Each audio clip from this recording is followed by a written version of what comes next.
Salutations mes amis. Vous êtes-vous déjà senti inadéquate? Avez-vous déjà pensé que Dieu vous demande peut-être de faire plus que ce que vous pouvez faire? J'imagine que les disciples ont pu avoir ce sentiment lorsque Jésus les a envoyés en mission. Nous lisons ceci dans Matthieu 10, versets 5 à 8, qui dit « Tels sont les 12 que Jésus envoya, après leur avoir donné les instructions suivantes. N'allez pas vers les païens, et n'entrez pas dans les villes des Samaritains. Allez plutôt vers les brebis perdues de la maison d'Israël. Allez, prêchez et dites, le royaume des cieux est proche. Guérissez les malades, ressuscitez les morts, purifiez les lépreux, chassez les démons. Vous avez reçu gratuitement, donnez gratuitement. » Les disciples auraient bien pu avoir le sentiment que cet appel les dépassait. Et en effet, c'était bien au-delà de ce qu'ils pouvaient faire par leur propre force. Jésus, bien sûr, le savait et leur a fourni tout ce dont ils auraient besoin. Dans le tout premier verset de Matthieu 10, nous lisons « Puis, ayant appelé ses 12 disciples, il leur donna le pouvoir de chasser les esprits impurs et de guérir toute maladie et toute infirmité. Jésus leur a donné le pouvoir dont ils avaient besoin. Puis, lorsqu'il les a envoyés, il leur a rappelé « Vous avez reçu gratuitement, donnez gratuitement. » En revendiquant le don que Jésus leur avait fait, ils étaient plus que capables de faire tout ce qu'il leur demandait.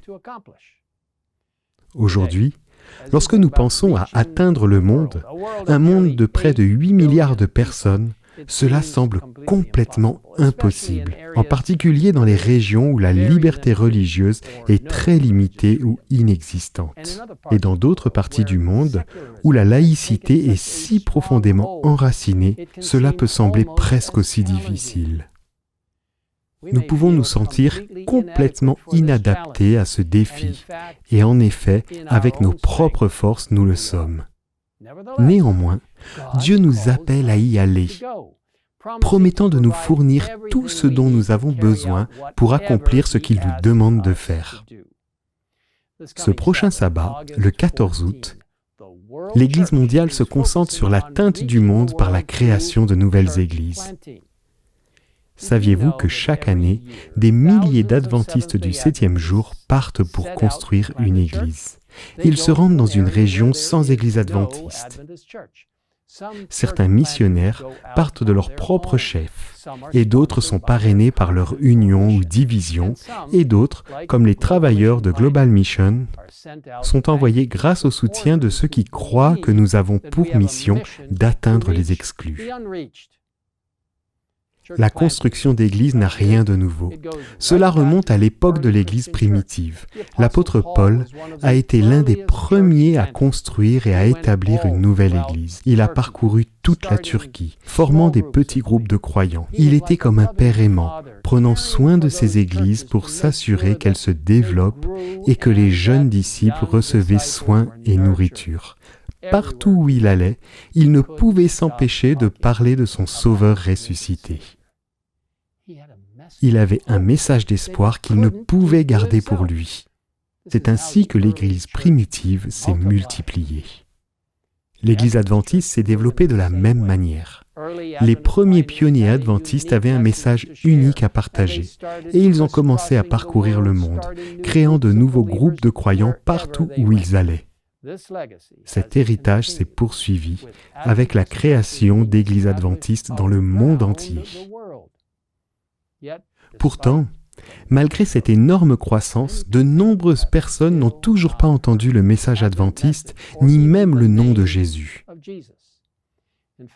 En fait, les 2/3 de la population mondiale ne connaissent pas Jésus. C'est pourquoi nous sommes appelés à partir aujourd'hui. Que ce soit pour atteindre notre voisin, pour un être cher ou un collègue de travail, ou que ce soit pour donner nos offrandes missionnaires pour atteindre quelqu'un à l'autre bout du monde. Si vous souhaitez obtenir plus d'informations sur la manière dont vous pouvez atteindre d'autres personnes pour Jésus ou sur la manière dont vous pouvez vous impliquer dans l'implantation d'églises, je vous invite à visiter le site de Global Mission à l'adresse suivante gm.adventistmission.org.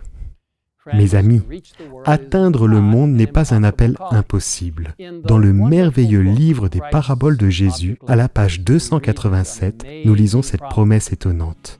La volonté humaine participe à la toute-puissance dans la mesure où elle coopère avec la volonté de Dieu. Tout ce qui se fait sur son ordre doit être accompli par sa force. Tout ce qu'il ordonne, il le donne. Êtes-vous prêt à répondre à l'appel? Êtes-vous prêt à dire « Je vais atteindre le monde pour Jésus » ? Prions ensemble. Père Céleste, merci pour tout ce à quoi tu nous appelles. Tu nous donnes aussi la force pour l'accomplir.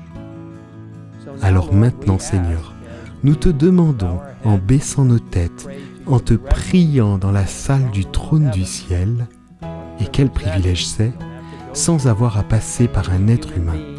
Nous te demandons juste au nom de Jésus, et nous te parlons, nous te demandons de nous donner la force de toucher la vie de nos voisins, de nos amis, de nos proches, de nos collègues de travail, et oui, des gens du monde entier, alors que nous aidons les gens à savoir que Dieu a un plan spécial pour chacun d'entre eux, et qu'il reviendra nous prendre à la maison pour être avec lui. Quel espoir béni nous avons! Aide-nous à dire « Oui Seigneur, je veux aller atteindre mon monde pour Jésus-Christ ». Nous te remercions de nous avoir écoutés. Nous te le demandons au nom du Christ. Amen.